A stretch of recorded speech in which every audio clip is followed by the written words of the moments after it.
మన దేశంలో ఋషులు యోగా ప్రాణాయామం అభ్యాసం చేయటం ద్వారా అన్ని దేశాల వారి కంటే ఎక్కువ ఆయుర్దాయంతో బ్రతికారు. ఆయుష్కి మన డిఎన్ఏ లెంగ్త్కి సంబంధం ఉందని సైన్స్.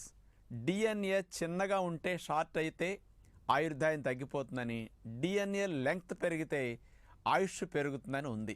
హైదరాబాద్ సిసిఎంబి తార్నాక సైంటిస్టులు యోగా చేయటం ద్వారా డిఎన్ఏ లెంగ్త్ పెరుగుతున్నది కాబట్టి యోగా ప్రాణాయామం అభ్యాసం చేస్తే ఆయుష్ బాగా పెరుగుతుందని సైంటిఫిక్గా నిరూపించారు.